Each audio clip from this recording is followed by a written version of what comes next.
Hello everyone, how's it going?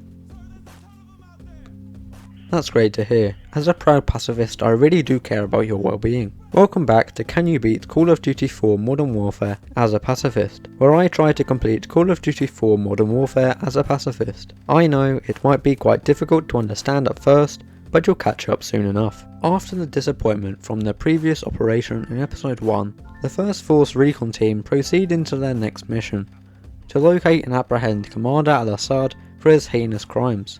What is the crime, I hear you ask? Well, how would you feel if you found out this one man held all the codes for the last $19 Fortnite cards in all of existence? Just as I thought. Nothing less than devastated. Well, Sergeant Paul Jackson and his team are on the hunt for him and will never cease in their operations for the good of mankind. The team made their way through masses of enemies, while I hid behind some car wreckages for some effective cover. Most of my teammates pushed further up and I waited for them to clear a path for me. We pushed our way inside a dilapidated building which was crawling with enemies, but luckily I had so many teammates that were easily able to clear them out for me. When it was safe for me to finally move up, I proceeded further inside the building, until I came across Private Reisowitz, who I sadly had to witness being tackled to the ground and mercilessly shot down.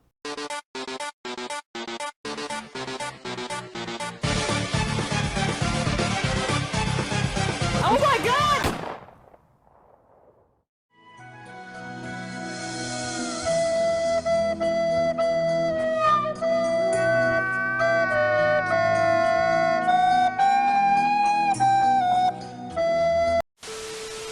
There was utterly nothing I could do to prevent his fate, however I still feel partially guilty for this damned end of such an innocent life.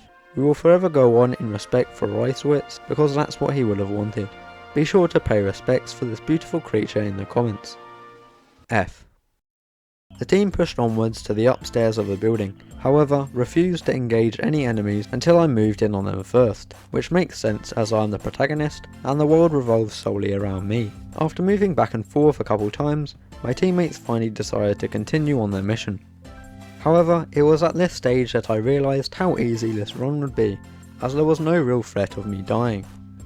And so I quit to the main menu and restarted the same mission, however this time on the second hardest difficulty, because I like to make myself suffer.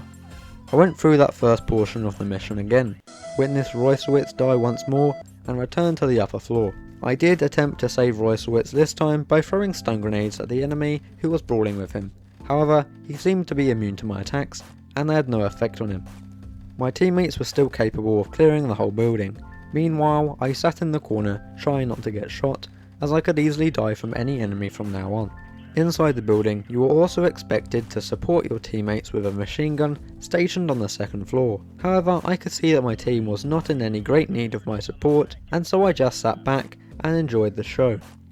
After the building had been cleared, we were able to move on to the second area, where there were even more enemies hiding in small buildings. This area was much more risky, especially considering the increase in difficulty, as many of the buildings I ran into had enemies hidden inside them. I did in fact die once, and then nearly a second time, as my team was basically as effective at killing people as diarrhea. Sometimes it gets the job done, but most of the time it's just a bit unpleasant. When all the enemies had finally died from running out of ammo, we were ordered to pick up a rocket launcher and destroy some tanks. This is of course unacceptable due to the collateral damage caused by the deadly rockets impacting with the solid steel tanks. I tried to wait out the objective, as I thought that there may be an invisible timer in the background that, if you didn't destroy the tanks, might skip this part of the mission. Sadly, this attempt came to no avail, and we had no choice but to equip the launcher. In a last-ditch attempt to prevent this dreadful fate, I once again waited to see if my teammates were able to destroy the tanks themselves to prevent me from having to do it for them. However, their attacks seemed to have no effect on the targets. I also thought that maybe the tanks would accidentally blow themselves up for the greater good of pacifism. Sadly, they refused to do so. What a bunch of selfish arseholes. There was nothing left I could do, and so we are forced to destroy 2 enemy tanks this soon into the run. This is a very sad day, as would be any day that caused someone's death which inconvenienced me. It is difficult to accurately determine how many people died in the destruction of each tank. However, I discovered a more than trustworthy Wikipedia page that proclaims the Saudi Arabian armoured fighting vehicles can hold between 1 and 4 crew members. So we'll just go in the middle and say 2.5. Seeing as we are forced to destroy 2 of these vehicles, we can accurately determine that 5 enemies had to face their death so far in order for us to continue in our adventure. So no, you cannot complete Call of Duty 4 Modern Warfare as a pacifist, as you are sadly forced to put an end to some enemies' lives. Even though we have found an answer to this age-old question, I'm still going to finish the game to find out how many enemies you have to kill in total. So strap yourselves in, ladies and gentlemen, because we're just getting started. After this unfortunate turn of events, we are finally able to move into the next area, where we are assigned to protect a friendly tank from incoming enemy forces. I, of course, tried to sit behind the tank and support my team in no way at all. However, the tank was swiftly surrounded and destroyed before you could even say pacifist. So we needed to find a solution. I still have no idea why this actually worked, but the second time I tried to do this, I sat behind the tank again, but this time I looked in the direction of the enemies and popped my head out every now and then and threw some of my stun grenades at them. What I'm assuming would happen is that sometimes the enemies would go back and try to fire on me, however they were unable to hit me as I was sometimes behind the tank. However, as long as I wasn't behind the tank at all times, the enemies wouldn't always proceed, and so I would just be stuck behind some cover waiting for my teammates to come and kill them themselves. However, I have no idea how this even worked in the end, but I'm not going to argue.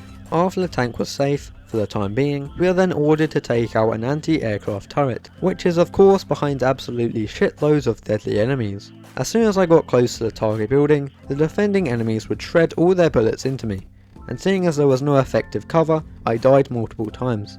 However, after a few minutes of running around the map in order to force my teammates to proceed further into enemy lines, my friendlies were able to finally take out most of the enemies guarding the turret, which allowed me to place a bomb on it and safely explode it with absolutely no casualties. Finally, in order to end the mission, we have to plant a beacon near the enemy position in order to direct a friendly aircraft to take care of the last remaining opposing forces, by calmly requesting them to leave the area.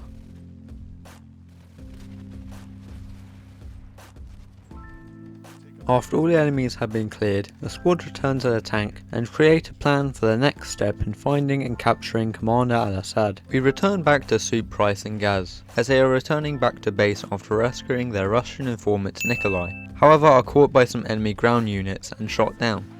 That wasn't very pacifist of you now, was it? This mission was luckily a stealth mission and therefore we are not confronted by nearly as many enemies. The group have to make their way through a town in order to get through to the other side for exfiltration.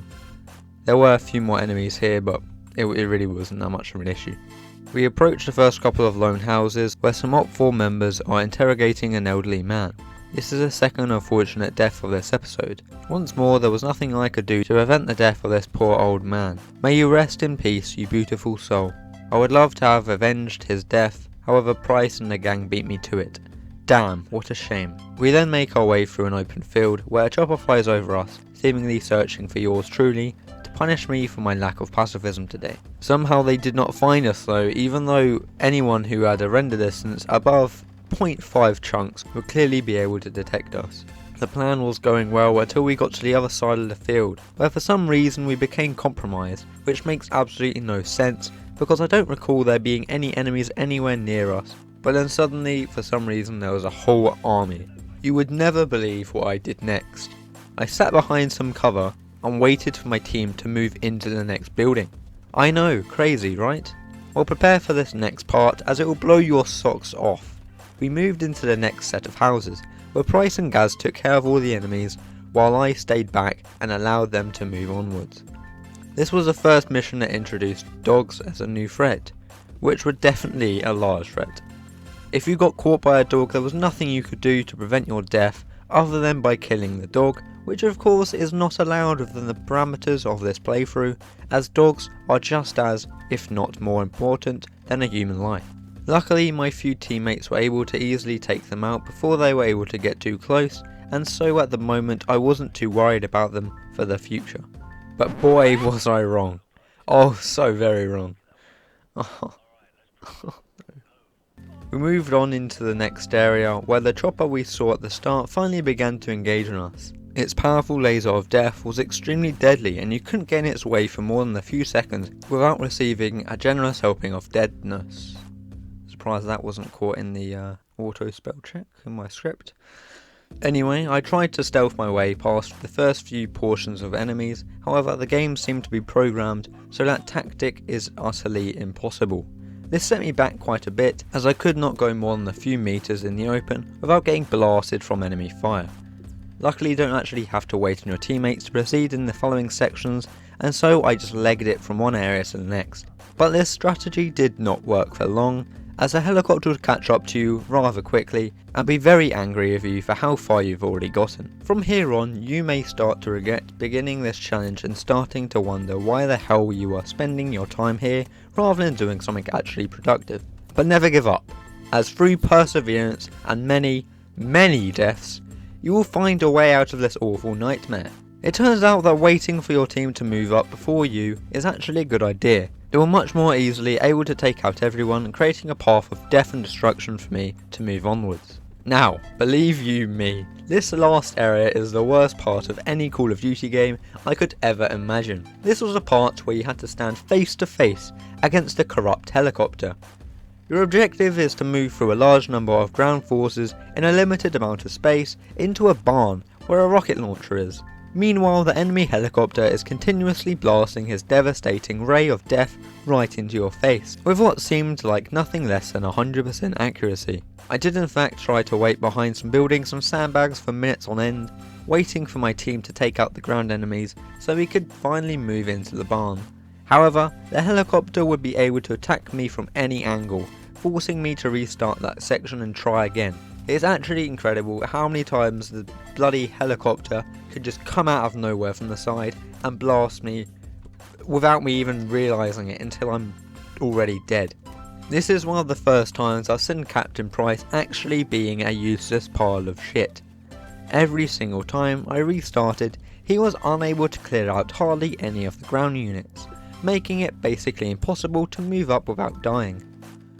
This section altogether took around 27 minutes, but oh my god, I swear it felt like it took at least 28 minutes. In one of my attempts I tried to hide behind a large truck in the centre of the battlefield, which was for some reason invincible to enemy fire.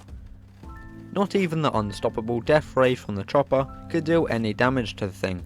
However, when I shot it with my pistol a few too many times, it ended up exploding without a warning. But this truck was truly my saviour. I was in a perfect position for my teammates to continue to move in on the enemy, but also provide sufficient cover from the ground units and also the helicopter. It did unfortunately get the sneak up on me a few times, however I made sure to keep following its path so I could adjust my position accordingly. This allowed time for my team to clear out the ground enemies and for us to be able to proceed into the barn. We are safe for now, but the worst is yet to come. We are then required to take out the helicopter in order to move on and finish the mission. Sadly, Price and Gaz are unable to fire upon the chopper, and so expect me to use the launcher to take it out myself. There is no way of avoiding this, and so we are forced to use the launcher to bring the big bird down. Once again, there was no way to avoid this. I'm not just saying that because I hated the chopper for the excruciating pain it put me through. I literally could not do anything else. I had to blow it up. It was also difficult to tell how many people we have to kill here, similar to how it was with the tanks early in this episode, but I would have to say there are about 3 people, the pilot, co-pilot and a gunner. And so we need to add 3 to our total kill count. I'm truly, absolutely devastated for how many kills we had to put up with this episode. I know it must be absolutely heartbreaking for you guys, as it is for me. However, we have to stay strong and continue this mission through the game in order to capture Al-Assad and stop those bloody Fortnite cards. This is the only way to stop the absolutely downright evil Fortnite cards from getting out into the world, and so we need to stay strong and keep going. But guys, I'm really sad to say that we have finally reached the most terrifying mission for this challenge. One where the most amount of time will be spent, and the frustration is nothing but endless. Next episode we will be discovering if you can beat the AC-130 roleplay in Call of Duty Modern Warfare without killing a single person. Can I do it? You have to stick around for episode 3 of Can You Beat Call of Duty 4 Modern Warfare as a Pacifist? I don't know why I put them in capitals, to be honest. I was planning on I don't know really what I was going to do there, but I also put in brackets here intense action music with sick montage of pacifism. So I guess we would have to